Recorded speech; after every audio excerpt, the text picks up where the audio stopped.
নমস্কার, আমি একটি কবিতা বলবো। কবিগুরু রবীন্দ্রনাথ ঠাকুরের লেখা প্রশ্ন। মাগো আমায় ছুটি দিতে বল, সকাল থেকে পড়েছি যে মেলা। এখন আমি তোমার ঘরে বসে করব শুধু পড়া পড়া খেলা।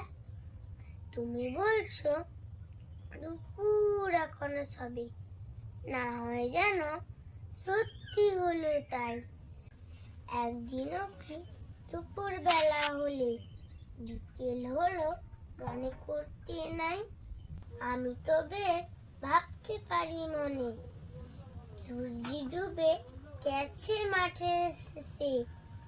কাকদি বুড়ি চুবড়ি ভরে নিয়ে শাক তুলছে পুকুর ধারে এসে। আঁধার হলো মাদার গাছের তলা, কালি হয়ে এলো দিঘির জল। হাটের থেকে সবাই এলো ফিরি, মাঠের থেকে এলো চাষির দল।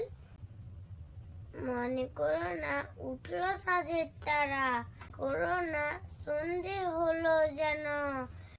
রাতের বেলা দুপুর যদি হয়, দুপুর বেলা রাত হবে না কেন? নমস্কার।